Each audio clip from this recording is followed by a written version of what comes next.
The second section of this unit is related to Chinese food culture. Among the basic necessities of life, food, clothing, shelter, and transportation, the Chinese people care more about what they eat than just about anything else. There is no single Chinese diet, but rather a wide variety of diets across the country that vary with ethnic and geographical differences. Certainly, the most notable division is found between the northern and southern regions of the country, officially marked by the Yangtze River.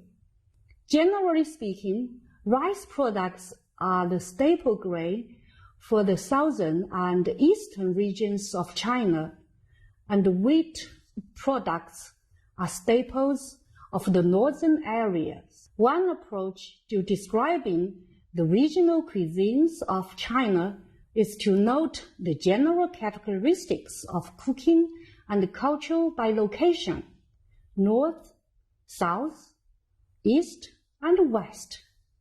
Some observers categorize those regional cuisines as sweet in the south, salty in the north, hot in the east, and sour in the west.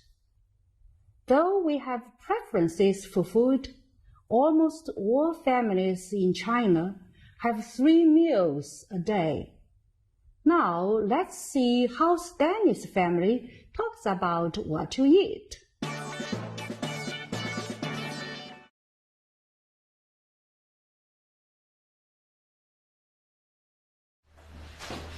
Hurry, Stanley, it's time for breakfast. Okay, I'll hurry up. So, what do we have for breakfast?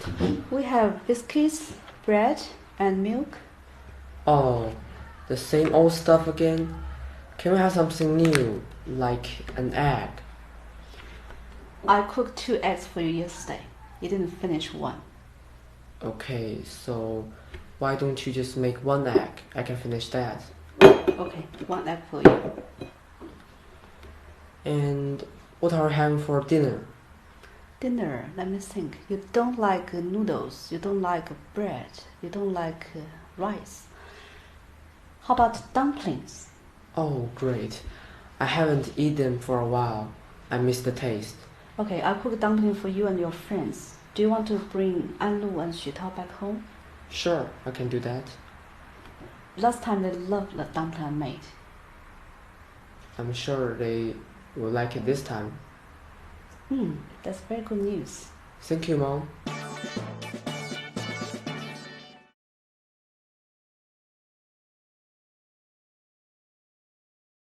Hi, Mike. Let's go for lunch. That's right. Okay. But I don't really like the food there, though. Guess what dish would they offer?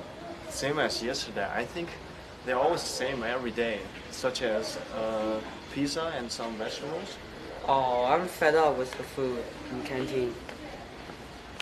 Yes, I really miss my mother's food. A long time. My home is not far from here, so I used to go home for lunch. But now my parents are busy in working, and I have to prepare for my high school entrance exam. So I'm stuck with the canteen. That's right. We'll have to wait for a long time to eat the delicious food.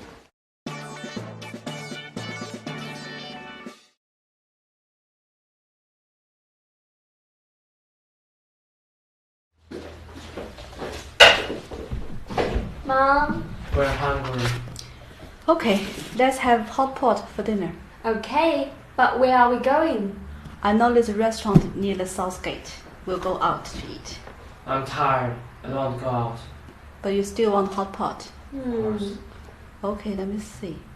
I'll go to buy some bottle of beers, some mutton, some fish ball, vegetables. Okay. Well, I'll go buy some stuff and we go home and have hot pot at here. Wow, that sounds great to eat at home, eating and chatting. And it's also very cheap. You know me the best, honey. Everybody knows that different countries have different kinds of food to eat and different customs they follow.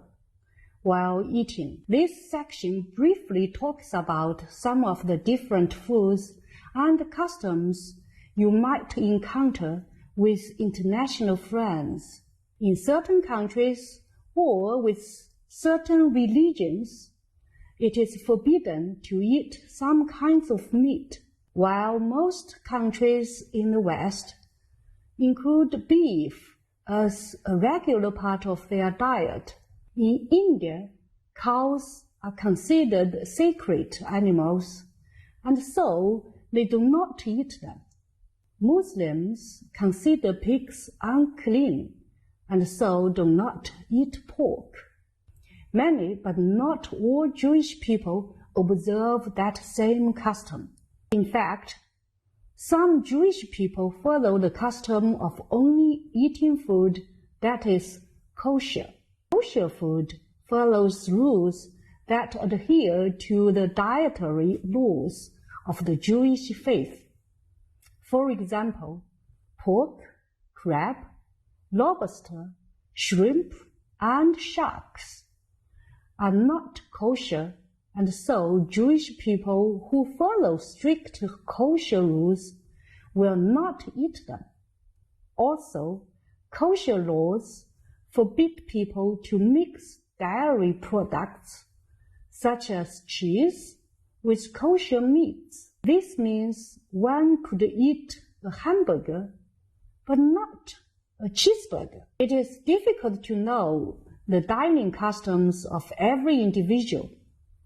If you are hosting an international dinner party or meal, a polite way to ask about someone's diet preferences or restrictions without offending them is to use the question, "Do you have any dietary restrictions I should be aware of?" This gives the guest an opportunity to tell you about their eating customs, such as a food allergy or being a vegetarian. It might also give you the opportunity to learn something new about that person's culture.